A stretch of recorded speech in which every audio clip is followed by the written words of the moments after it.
tossers have thrown it out the door with their behaviour this week. They should be ashamed of themselves. They should absolutely look at themselves in the mirror and wonder what the have they been doing. They're hissing at us and calling us cheats in the Lord's long room, and they have the gall to talk to us about the spirit of cricket. Absolute bullshit. There's a big appeal that's hit him on the pad. He's out. Lions gone. New South Wales are 9 down. Onto Sydney Road, and it's hit a car. Oh, I think it's hit a car. What a way to bring up your 50. All you want is to leave it all behind. Now there is a simple remedy to stay fit for all eternity. Hello, everybody, and welcome back to the Cricket Unfiltered podcast. Well, the Australian Test team is back in action. I am Menners, and joining me, of course, is Gav Joshi. Gav, how have you been? Yeah, not bad, mate. The summer's finished off, but yeah, it's a weird time to having cricket, like end of January in subcontinent. But look forward to this series. Actually, traditionally growing up, there was always a test match around the Australia Day weekend. They would often break in the new year for some one-day games and then play a test match at the end of January, and sometimes even play in Perth in early February. So I'm looking forward to it. Yeah, absolutely. You're spot on. I mean, childhood, growing up, that Perth test match, probably first week of school sometimes. At times, but yeah, this little 2-test series sort of nestled in middle of Champions Trophy is probably the big sort of the cricket on the calendar. But this is going to be an intriguing series. There's just not enough hype or build up, I reckon. Just because we've still had the Big Bash, which has taken priority. It's a shame because we've had a great test victory over India and going to the subcontinent. Let's face it, we've got better, but we're still by no means sort of mastered the art of playing spin or how to bat against spin bowling or how to get wickets. And this is going to be a big test for Australia against a Sri Lankan team. I think people are forgetting. I think that they're on a slight rise. I think they had a great sort of our winter. We're very competitive against England. I think they should have beaten South Africa on one of the home tests as well. So, look forward to the series kicking off on, what is it, Thursday? Tomorrow, no, Wednesday. Wednesday, sorry. We're recording this Tuesday, so it starts Wednesday afternoon. So a few things. I think you're right. The build-up has been muted in Australia, but the fact that this test series is going to be on free-to-air television in prime time, I actually think is going to generate interest once it starts. I think it's going to be really fascinating. I'm looking forward to seeing the sort of interest we get from the community, because although Sri Lanka is not a huge rival for us in test cricket, the fact that it's an overseas tour and is free for everybody, it's such a win for cricket fans, and I think will generate a lot of discussion. Yeah, absolutely. That's a great point. We totally forgot about that. It would have figured it out yesterday. I'm sorry, but when the test starts, you would have gone Fox Sports or something like that, going, where's the cricket? And you realize, oh my God, it's on 7, mate, or 7. So, but cricket free to wear, first time since, I'm not sure, when was the last 1997. 1997 when Australia toured Sri Lanka. Sorry, South Africa was the last time a non-Ashes or World Test Championship was when Ian on Healy free-to-air hit that television. Famous flick shot over sort of deep backward square to win that second Test match in Port Elizabeth. I remember watching it as a kid. Absolutely. And one of Mark Waugh's best innings in that chase as well. He made 100, and until then there was a knock that he sort of made runs in easy conditions, but that was one of the toughest hundreds and one of his best.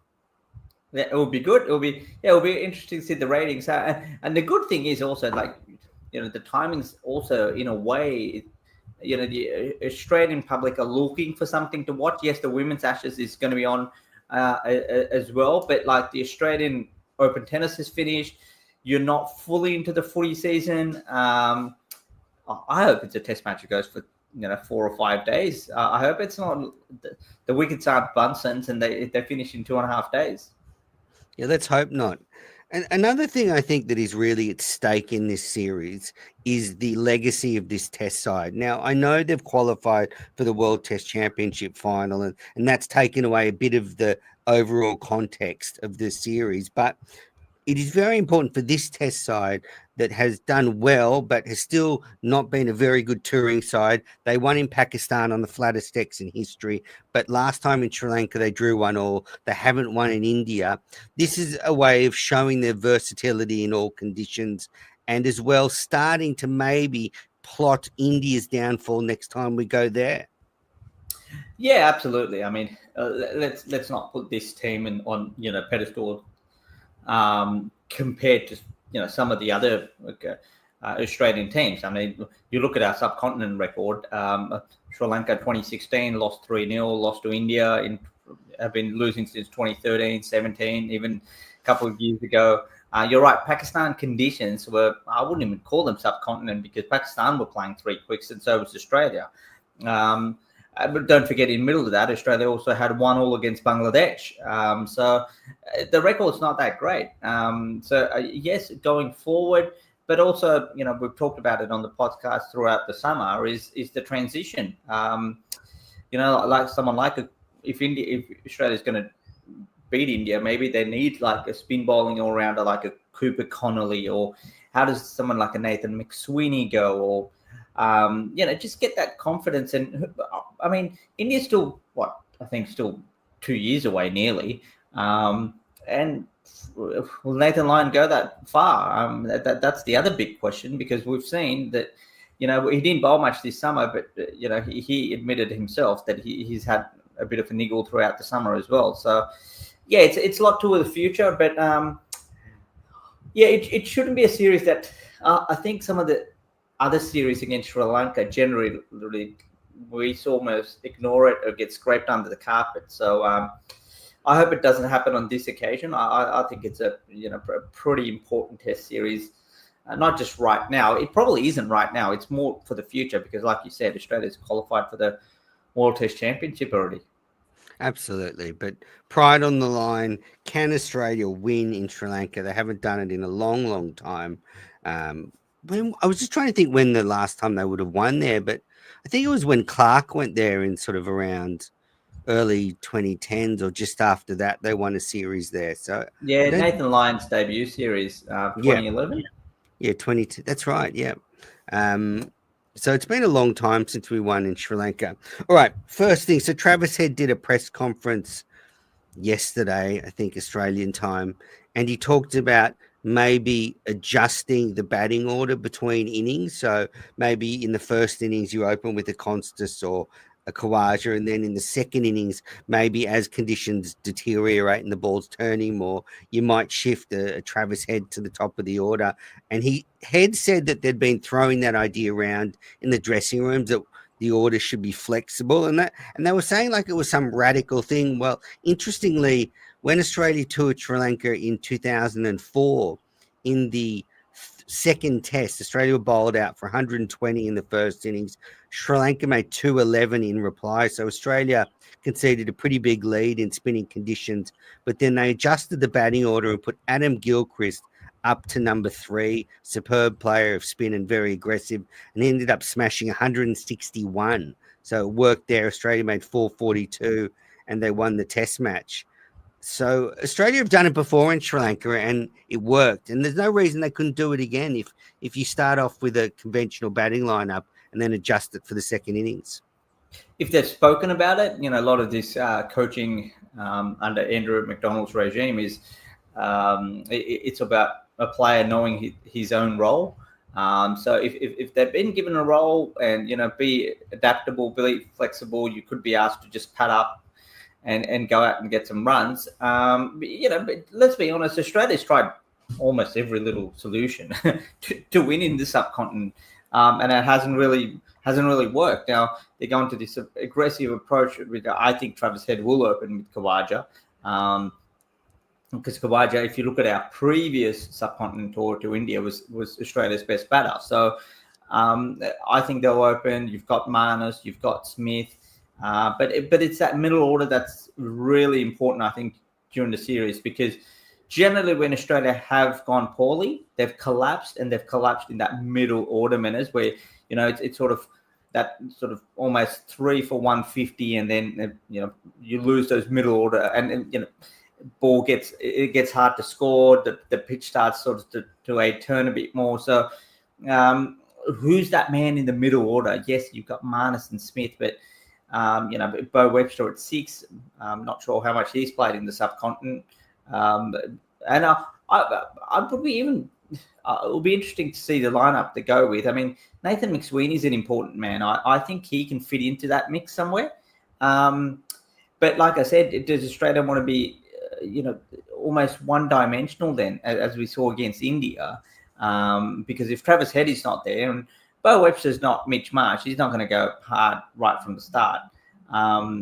It just makes the middle order 3, 4, 5. They can get bogged down very easily. So, yeah, it'll be interesting, and that's where someone like Cooper Connolly might come into the mix. Yeah, definitely. So let's break down the Australian batting order a little bit and a couple of the issues with it.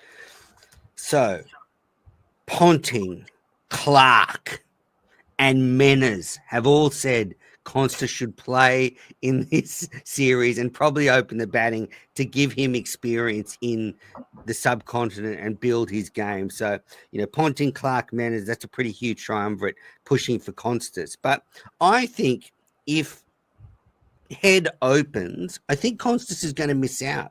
I think they'll go with Khawaja, Head, Smith, probably Marnus at 4. And then I think we might see someone like Nathan McSweeney come in and bat at 5. Very good player of spin. They really like him. He comes in and fills Head's spot. Then you have Webster at 6, Carey at 7. So I think that's one way the batting lineup could shape up. The other way would be they stick with Khawaja and Constas at the top, but they push Head up maybe to split up Smith and Marnus and just have him at, say, 4 and to sort of be a counter-attacking player to come in a bit earlier.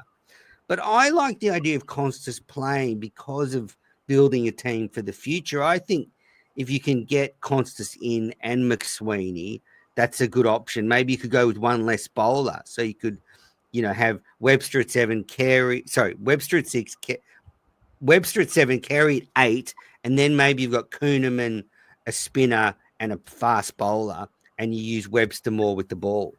Yeah, good shout. I think Australia. It depends on the conditions, and it's tricky because this morning on radio I was asked about would Australia confirm their 11, and it's very unlikely because the way Sri Lanka is, a goal is they might add a little bit of the water to a pitch in the morning. They might not. They might shave it. They might do all sorts of things overnight. So I don't think Australia will commit to an 11. One thing to say, if it is a ranked turner, there's no point having too many bowling options. I think, we saw that a test match, I think it was in indoor, the third one against India, where it was just a ranked turner. And you're probably going to, Stark's going to get 2 overs. And Australia's probably going to bowl whoever out, if it's a ranked turner, on for about 60-odd overs. 60-odd overs, Nathan Lyon's probably going to bowl 20, 22 overs in that game. So you don't need many other backup options. So if anything, you sort of add to your depth. And that's where I think we haven't heard whispers out of Sri Lanka, which makes me think Cooper Connolly's probably not playing in the first game. But I think he might well come into the mix, especially if Matt Kuhnemann is ruled out the first test and there's no confirmation he's playing as yet. Then I think Cooper Connolly is someone that Australia might still look at, because I don't think there's other real options there. Yeah, that's right. So Travis Head spoke about the pitch, and he said it was too early to give a really decent assessment of the pitch. And you're right, it can change at the last minute. I remember when Australia went to Sri Lanka, didn't they famously, the afternoon before the test, just take out a broom and just rough the whole thing up before the test match? So you never know what could happen. You're right. Kuhnemann is doing well, and I think he can field and bowl now with his bracing on his injured thumb, and he can bat okay. So I just wonder whether they'll take a risk for him, because it is a big risk if you take him in and he re-injures it and he can't bowl in the match. It would leave them quite short. That's where maybe they err on the side of caution and bring in Kuhneman. But I would expect, with no Cummins, no Hazelwood there, Stark will be the quick bowler, Yep. Lyon, and then you'll get maybe Kuhneman and Murphy in the side. And then if Kuhneman's injured, you're right, you just swap in Connolly for Kuhneman. Yeah. So you don't think Scott Boland will play at all? Well, it's hard to tell until we see the wicket. But if it's a rank turner, I can see a situation where they just play Stark. Yeah, I can see that, but I think that I like exactly the batting order you gave. I think so, and you have pretty much. I think Nathan McSweeney plays at number 5. Bo Webster. So head opens, McSweeney Yep. at 5, Webster at 6, and then unfortunately Ponting, Clark, and Manners get snubbed, and Constance I doesn't think play. they do get snubbed. Then you got who you got? Carey of course at 7. At 7, yeah. And then I think you go first test. I think that Australia will go with Stark, Boland, assuming Kuhneman's fit, and Lyon. I think that will be the four. Travis Head can of course bowl spin. So he's your sort of your backup third sort of spinner. And you'll, of course, Bo Webster and he's been bowling it in the nets as well. So bowl a bit of off spin as well. And of course, he's the backup to, sort of Boland and Stark. So I think Scott Boland will play. I think that will be the lineup. McSweeney's the big doubtful. I think that the four bowlers will be that. That's interesting. With McSweeney in the middle order, I like him too. Head sort of spoke about Inglis a little bit as being a point of difference. He can sweep, he can reverse. So Inglis might be someone that slots in between, instead of McSweeney. And it's interesting because, I think Steve Smith is going to have a big bearing on selection. He's the captain. Head was talking about him in his press conference as someone who really understands the conditions in the subcontinent. He's a passionate leader. So I think Smith's going to make a lot of these calls or at least put a lot of pressure on the selectors to get the team he wants.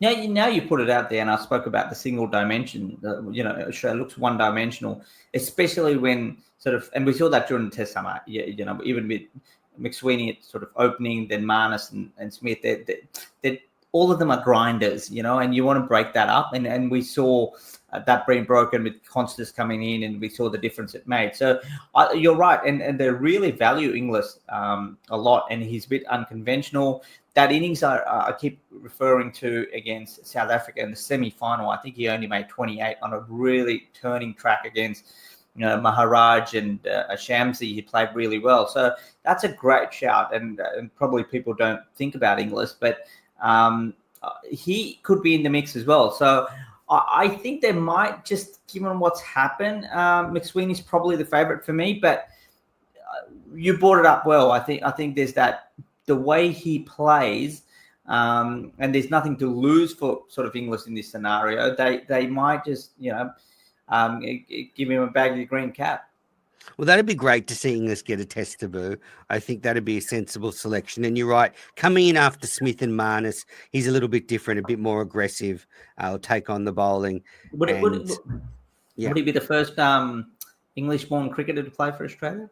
I don't think so, unfortunately, but he's from Leeds originally. So you're not a big fan? No, I like him. I like Inglis a lot. So you like despite being born in England, he's given up the 3 Lions to play for a better country, so it's hard not to like him.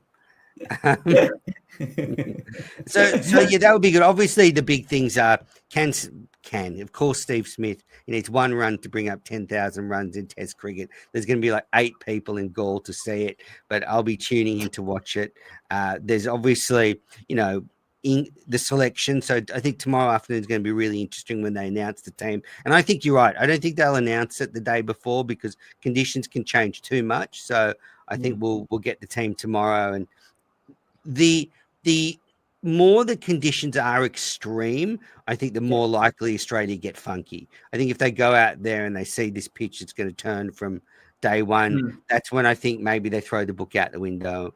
And And I'm not. I don't think bowling's a lock. I think if conditions look like it's going to spin from the first hour, I think Smith might say, "What's the point? I'd either rather another batter here, I'd rather another all rounder, or I'd rather another spinner." Yeah, I agree. I agree. I don't think that team will be picked, and it'll be interesting to see what Sri Lanka do as well, because they have plenty of options as well, and that's where I think Australia will be disappointed from their previous series. There, yeah, no real. There's no spinner in Sri Lanka that stood out in that series. They had to call a debutant. I think it was Jayasuriya who picked up 6 wickets who came in. So there's no real. I want say a top tier. I think Australian spinners are actually might be better than Sri Lanka bunched together. Nathan Lyons, and if he plays with Kuhneman, so it would be interesting to see if Sri Lanka are willing to gamble and prepare to rank Turner. I don't think it suits them. I mean, you look at when Sri Lanka actually won last time in gold. The first one was a ranked Turner, and Australia belted them comprehensively. And the second one, Australia got, I think 380 odd, but Sri Lanka went on to score 550. So I think Sri Lanka will fancy a long grind, go, take the fight to Australia for 4 days. If they want a quick battle, I think it plays into Australia's hands. Well, when the conditions are extreme like that, it can bring the teams closer together, and it relies less on skill and a bit more on luck. So, let's see. So, yes, for Sri Lanka, Prabhath Jayasuriya, he made his debut against Australia, and he's taken 107 test wickets at 29. But yeah, he did really well against us when we were over there last time. So I think he's one to watch. Left arm spins traditionally always caused Australia problems. Another informed player is Kamindu Mendes, and he's a fascinating character because he made it. He made his name on the international scene because he can bowl with both arms. He can bowl, right arm off spin or left arm orthodox. But he's now averaging 74 with the bat in 10 test matches with 500s. So he's, really having a stellar run of form and someone we need to watch out for. He is, and Australia, I'm sure they haven't seen a lot of him. They probably want to have a look at, lots of videos on how he bats as well. But yeah, that Sri Lankan batting order looks probably the most sort of consistent I've seen for a while.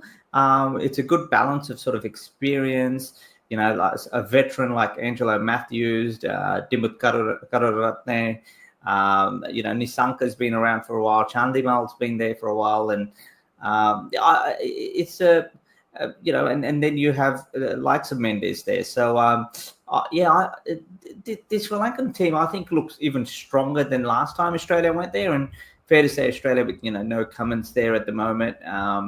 I think Australia's probably not as strong as when they toured there a couple of years ago. Look, I think I know you'll get to the prediction, but I think this probably all set to be 1-1, to be honest. I think there's enough quality in Sri Lanka at the moment. And let's not forget, the coach, Sanath Jayasuriya, ever since he's come into the regime, Sri Lanka's performance has been outstanding. They were very competitive in England. Like I said, against South Africa on quicker pitches, they really fought. They, missed a crucial moment or missed some catches. Otherwise, it could would have been 1-1 in South Africa as well for them. So, and they thrashed New Zealand just 6 months ago. And don't forget, New Zealand thrashed India. So if that's saying something, then Sri Lanka is going to be really hard to beat. Well, that's right. And they did go really close to making the World Test Championship final. Yes. So they've had a pretty good couple of years. I don't know who they're going to really pick as their back to support Jayasuriya in the spin bowling department. They've got a couple of all-rounders. Van der Sey, Pires are in the squad, 2 spinners. So their selection's just as interesting. And you're right, Jayasuriya, coach, very controversial figure. He's got busted for everything in cricket, but he's still going. I mean, it's hard not to like Sanath Yeah. Jayasuriya, even if he's a bit dodgy. He was very entertaining as a player. So, okay, so let's get into predictions. My Okay. heart says 1-1, but Yeah. my head says 1-1, but my heart feels that Smith can pull this out and we can win 2-0. Oh wow. Okay. Yeah. For me, I think everything's pointing to a 1-1. So I just look at the Sri Lankan team. I think there is a bit of quality in there. I'm trying to, and Australia, I don't know. It's been a weird sort of summer. Just speaking to a couple of players and around the setup, it was really mentally sort of grueling series, that one against India. So, and this is why I think Sri Lanka are crazy if they dish out a couple of punts and just play the long game, because Australia's. I mean, yes, it's been 20 days now since the Test series is done, but to travel to Sri Lanka, a lot of players. I don't think it's going to be that easy, and that's why I think it'll be. I think it'll be 1-1, and plus, I think you shouldn't say this, but there's not much on the line for Australia. If I say that, I mean, because World Test Champions is decided. You can argue that, hey, you're playing a bilateral series. I'm sure the players will be up for it, but when it gets those crunch moments on sort of day 3, day 4, you're mentally exhausted. You've had a grueling series, and then it happens to all of us, Minners, where you're like, well, like, how much do you want it? And just those things, I think I just slightly tipped in Sri Lanka's favour. They love beating Australia. There's a bit of history there as well. So I just think it'll be 1-1, heart and with my head as well. Yeah, I'm looking forward to seeing Nathan Lyon bowl. It feels like he took the summer off.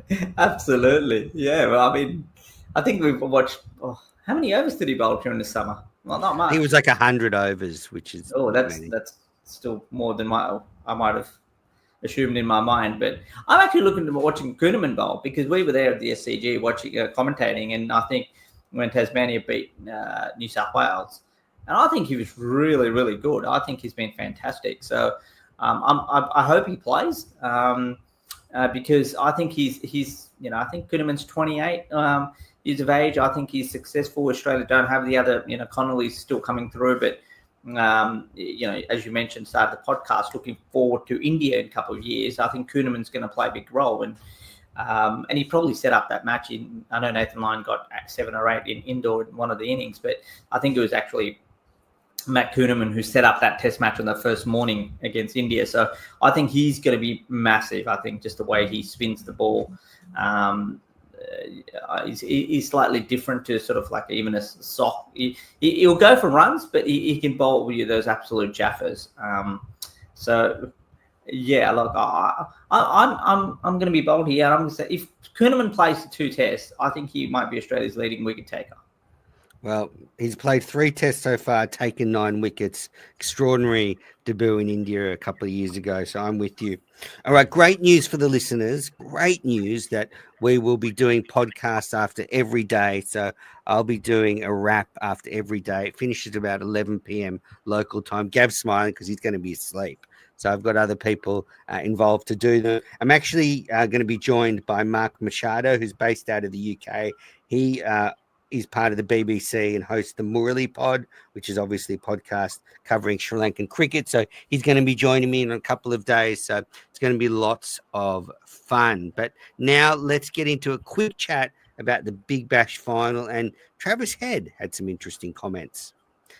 So Gav, so in Travis Head's interview yesterday, he mentioned that from now on, he will not be playing any other franchise cricket apart from the IPL and the BBL. While he's playing for Australia, he's going to play for Australia, the IPL, and then when he's free, he's going to play the BBL, not the BPL. That would probably cause some blowback. So my guess from his comments was he wanted a break after the Test summer against India. He said he was pretty tired, and I think there was a bit of blowback behind the scenes that he wasn't playing. because last winter he played in a couple of other franchises. He played Major League Cricket. I think he even played in the 100, or maybe was going to play in the 100. So he's decided now he's not going to do any of that. He's just going to focus on those three things. So when the Test summer finishes, he can play in the BBL. But I imagine there was some blowback from behind Cricket Australia that, hey, look, you went off and played Major League Cricket. You went off and did this. How about playing in our league? Yeah, quite possibly. Also, you're right. And he probably, Steve Smith's the captain now. What does Travis Head think about the future? This is probably his opportunity. You never know how long, Steve Smith's around for. Travis Head's probably the peak of his powers at the moment. Probably doesn't want to upset anyone and wants to keep himself fresh, of course. That, if Pat Cummins is sort of having a bit of a break for whatever reason, or injury, or, Australia's gone 4-0 up in the Ashes next year and Cummins wants a break, or and they look for the future. If Steve Smith says, well, next year SCG is my last, then Travis Head looks to take over. So I think he's got all those things in his side as well. Yeah, and look, I think it's the right move, because I don't think it looks good if you're going to go off and play in all these other leagues but not play in your home league. And so people do draw a correlation with that. And, you see Head opening the batting with Smith for, I think it was the Washington Freedom last year. If you're an Adelaide Strikers supporter and he's not playing when other Test players are playing, you might get a little bit upset. 100%, no doubt about it. All right, so just to wrap this up, I want to pay tribute to the Hobart Hurricanes. They won their very first Big Bash title, an amazing win, a stellar win, beating the Sydney Thunder on Monday night in Hobart. So they won their first title, meaning the Melbourne Stars are the only team not to win the Big Bash.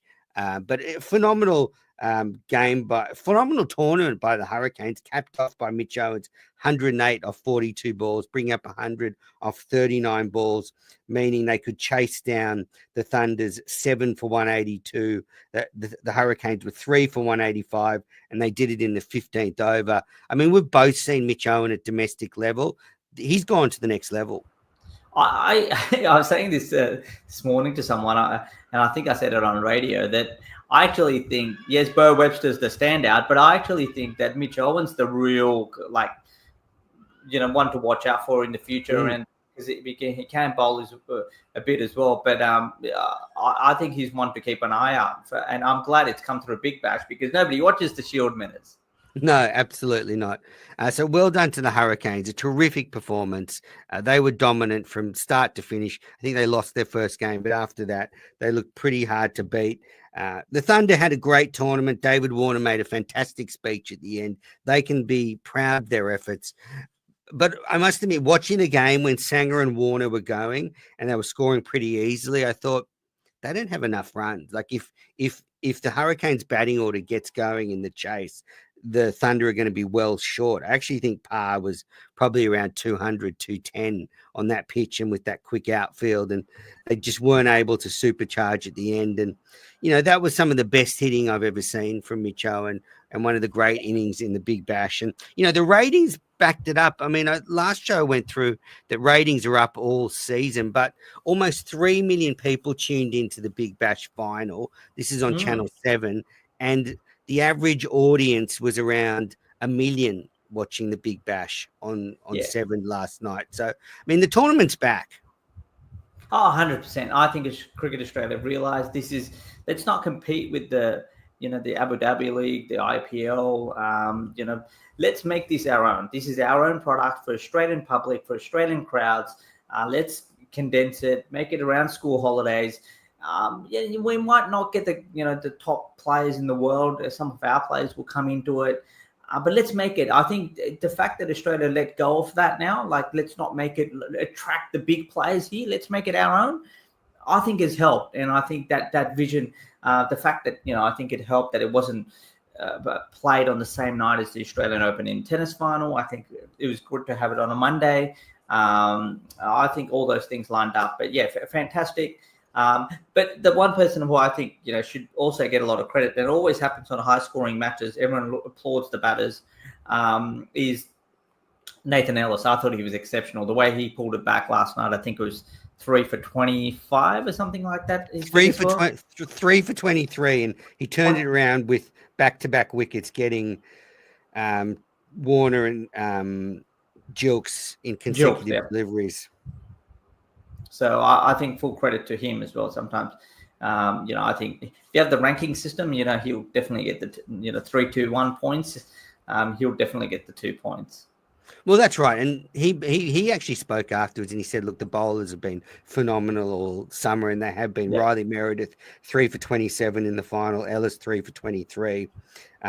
So they really helped to peg the Thunder back. And Ellis spoke afterwards, and he was in tears on Fox Sports. He was tearing up at the emotion. And, it made me think about, why does the Big Bash endure? Because, I read those figures out for the Big Bash final. They were up 38% on last year. So it's a huge increase. And you've got all these other T20 leagues around the world. But what the Big Bash does have is it has history. We've had that was BBL 14. So the franchises have built up a history. They've built up fan base.